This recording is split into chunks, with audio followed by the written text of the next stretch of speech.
Assalamualaikum warahmatullahi wabarakatuh. Selamat datang kembali di Grobogan Gokil. Penelitian Rismond terbaru menunjukkan bukti kuat bahwa memang ijazah Pak Jokowi itu ya memang asli. Karena jelas-jelas Pak Jokowi terdaftar dalam siswa di Fakultas Kehutanan UGM. Tapi nih ya. Tapi Rismond masih saja mencari-cari kesalahan. Entah itu tulisannya buram lah, hurufnya inilah itulah ya. Ada aja alasannya untuk mencari celah supaya bisa menganulir bukti-bukti tersebut gitu loh ya. Aneh nih lah. Aneh pokoknya Rismond aneh lah ya. Ke rumah Pak Kasmujo, memaksa banget untuk masuk dan berwawancara langsung tapi ditolak. Di lokasi KKN Pak Jokowi yang katanya fiktif, nyatanya desa tersedu juga ada, dibantah sendiri oleh sekretaris desanya. Dan yang terakhir, menggeruduk perpustakaan UGM dan di situ jelas-jelas terpampang bahwa Pak Jokowi memang kuliah di situ. Masih saja dibilang tulisannya buram. Nah, tanpa berlama-lama lagi berikut adalah kelucuan Rismond selengkapnya ya. Korannya ini Kedaulatan Rakyat, Satu Kuasa. Oke. UGM. Fakultas Kehutanannya mana nih? Fakultas Peternakan. Kehutanan ini nih. Wah, tapi di sini tidak jelas. Iya, jurusan kimia, farmasi. Tidak jelas katanya ya. Fakultas Kehutanannya ini nih. Ini kok percaya? Ya, tapi pecah sekali nih. Sekali. Nggak jelas. Pecah. Ini waktunya campnya kok kabur ya? Apa ya salah Jokowi itu? Tapi kok di situ bagus ya? Nah, itu dia. Ini ada Mana lebih bagus di ini situ? ada Joko Widodonya nih. Oh. Nah, Ini ada Tapi Joko apa Widodo. jurusannya? Oh, Fakultas Kehutanan aja ya, nggak pakai. Iya, iya. pakai apa Mon? Bukan maksudnya Joko Widodonya ada nih. Iya. Seseorang bernama Jokowi. Seseorang bernama Joko Widodo. Iya. Tapi nggak ada D3 atau D berapa ya? Nggak ada, Sarjana ya? hanya tulisan Fakultas Kehutanannya saja. Terus ada dua. Cari terus alasannya Mon. Dekatkan lagi. 1185 sekian tuh. Banyak orang. Oke. Oke, versi digital ya. Saya Ada kan? Versi digitalnya ada.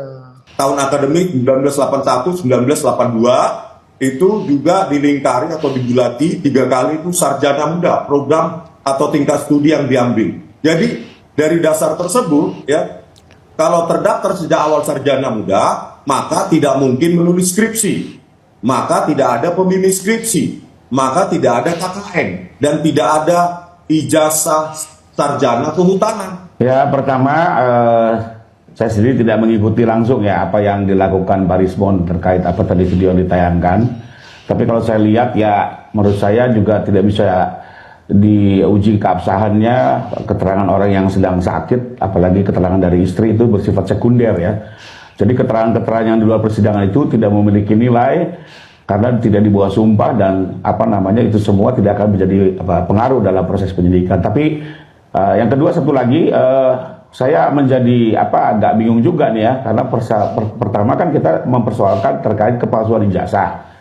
Nah sekarang kok seolah-olah menjadi seperti auditor dikti nih melihat persyaratan perkuliahan seseorang ya sampai ada ke desa KKN dan segala macam. Tapi saya berpikir positif aja lah itu untuk kepentingan pembelaan mungkin nanti di sidang gitu ya. Kalau di sisi lain silakan saja ya nanti apa temuannya bawa saja ke sidang. Biar nanti hakim akan mendengar kedua belah pihak ya dari apa yang disajikan oleh jaksa, termasuk dari pihak kami, termasuk juga nanti apa yang diperoleh dari teman-teman. Tapi menurut saya adalah saya tidak mau ikut gendang ini karena tidak akan pernah selesai, Mbak ya. Sekarang kita justru tadi juga sudah kita konvers, kita ingin ini dituntaskan. Ya, dan kalau memang ada hal-hal yang dianggap ini minor dan ingin menjadi satu argumentasi pembelaan, monggo dibawa saja ke sidang, nanti biar hakim yang menilai. Tapi menurut saya ini harus ada kepastian, ya, tidak bisa juga ini terus berlarut, semakin gaduh. Dan menurut saya kita harus selesaikan secara hukum. Muncul menyatakan dirinya sebagai seorang peneliti, bahkan seolah-olah ingin menjadi ahli dalam laporan di Barreskrim, dan selama ini menyatakan kegiatannya bersifat akademis. Nah, pada saat itu di satu sisi kami juga masih coba mengamati apakah benar mereka akan hadir sebagai peneliti dan betul-betul melakukan kegiatan akademis, ya. Sekalipun juga memang ada beberapa variabel lain yang kami melihat sepertinya tidak tepat gitu. Tapi dengan tetap praduga baik, ya, kami mengikuti prosesnya. Nah, namun semakin sering waktu berjalan, kami dapatkan di beberapa video kok orang-orang yang selama ini mengklaim sebagai peneliti mulai melempar narasi-narasi yang sudah berbau politis, ya, diantaranya menyatakan ingin mengasingkan Bapak Jokowi, ingin mengirim ke Nusa Kambangan agar tidak bisa berinteraksi dengan pejabat lainnya. Jokowi ini bukan hanya harus diadili ya, tapi dia harus dipenjara dan diasingkan. Kenapa? Ya karena memang palsu. Bahkan ada lagi peneliti yang sudah mulai bicara tidak kontekstual, lari dari persoalan ijazah, lari mempersoalkan sosial media Pak Wapres yang kebetulan anak dari Pak Jokowi, kan begitu.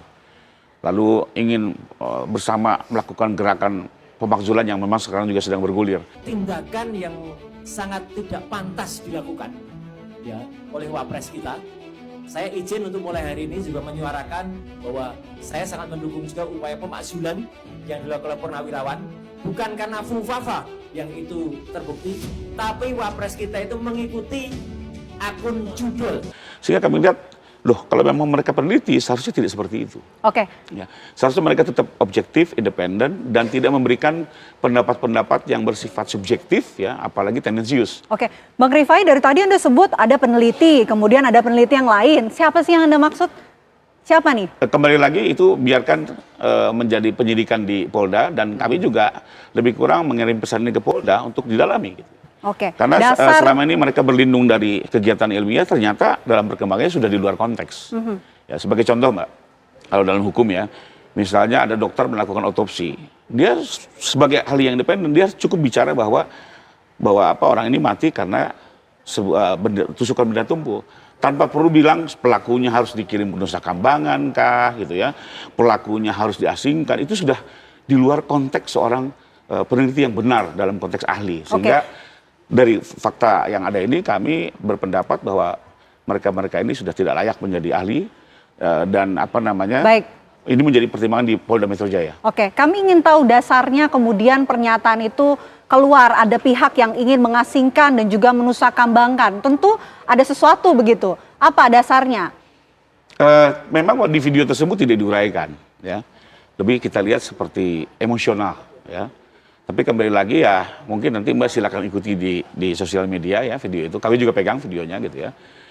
Kenapa yang selama ini pihak-pihak mengklaim sebagai peneliti, kegiatannya akademis, kok sampai melemparkan sesuatu yang di luar kompetensinya sebagai ahli, ya, seolah-olah sebagai peneliti.